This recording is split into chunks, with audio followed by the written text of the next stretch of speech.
Assalamualaikum warahmatullahi wabarakatuh. Perkenalkan, saya perwakilan dari kelompok 4 atas nama Nandar Swendi Siregar dengan NIM 2086071. Beserta anggota saya 1 Naufal Nopriansah, 2 Mutiara, 3 Mia Rewati Pasaribu. Baiklah, di sini kami akan menjelaskan asas-asas pendidikan. 1. Asas Tuturi Handayani. 2. Asas kemandirian dalam belajar. 3. Asas pendidikan sepanjang hayat. 4. Asas alam takambang jadi guru. 1. Asas Tuturi Handayani.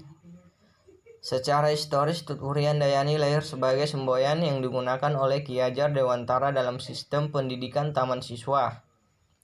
Makna Tuturi Handayani adalah Tuturi mengikuti perkembangan sang anak dengan penuh perhatian berdasarkan cinta kasih tanpa pamrih.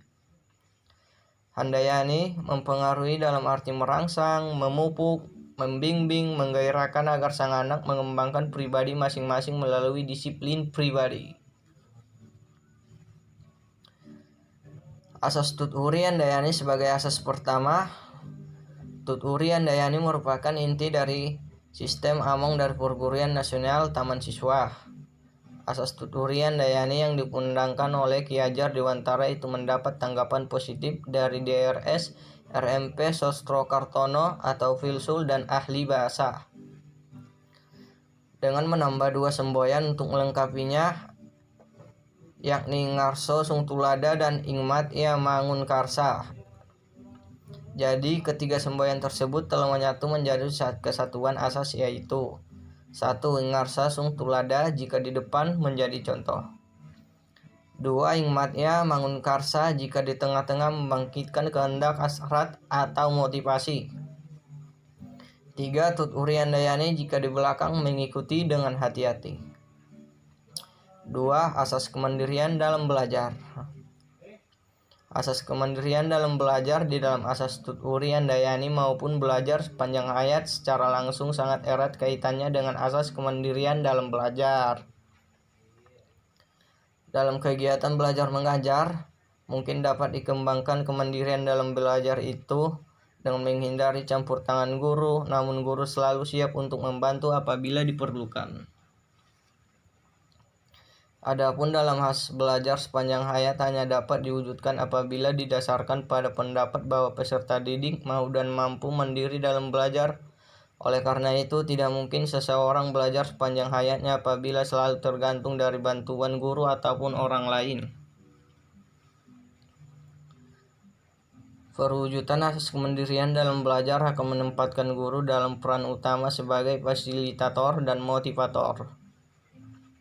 Salah satu pendekatan yang memberikan peluang dalam melatih kemandirian belajar peserta didik adalah sistem CBSA, cara belajar siswa aktif. 3. Asas pendidikan sepanjang hayat. Asas belajar sepanjang hayat merupakan sudut pandang dari sisi lain terhadap pendidikan seumur hidup. Ini sesuai dengan hadis Nabi Muhammad SAW yang sudah tidak asing lagi di telinga. Beliau bersabda yang artinya, tuntutlah ilmu dari buayan sampai meninggal dunia. Jadi, Islam telah lama mengenal konsep belajar sepanjang hayat ini jauh sebelum orang-orang barat mengangkatnya. Pendidikan seumur hidup adalah pendidikan yang harus A. Meliputi seluruh hidup setiap individu.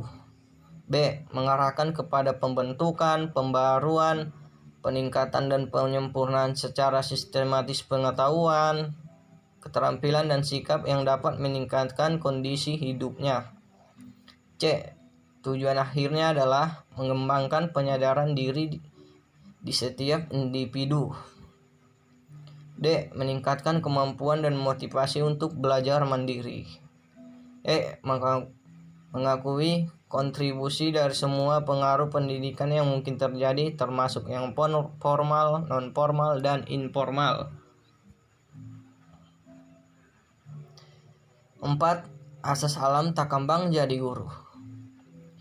Alam takambang jadi guru pengertian yang paling pas untuk itu adalah alam atau sama juga dengan bahasa Indonesia. Sedangkan yang takambang membentang luas. Ini atau alam raya ini dengan segala isinya. Jadi guru diartikan dijadikan sebagai guru atau sama dengan bahasa Indonesia.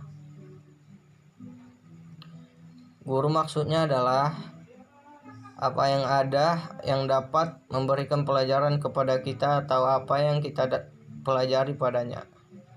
Maka guru di sini bermakna luas, berlaku untuk semua baik berupa orang dan alam sekitar di segala tempat dan keadaan. Dengan kata lain, maksud guru itu adalah sumber belajar baik untuk di sekolah maupun di luar persekolahan. Anak dapat belajar di rumah dengan buku dan internet. Anak dapat belajar dengan binatang peliharaan dan tanaman di kebun atau air yang mengalir di sungai. Orang dewasa juga demikian, belajar kapan saja dan di mana saja. Sumber belajarnya tetap saja apa yang ada di lingkungannya. Dengan prinsip-prinsip belajar dengan alam takambang akan menumbuhkan jiwa kemerdekaan. Seseorang hanya patuh dan hormat kepada kebenaran dan patuh hormat kepada kebijakan, bukan patuh kepada siapa-siapa. Baiklah, saya dari perwakilan kelompok 4 beserta anggota saya.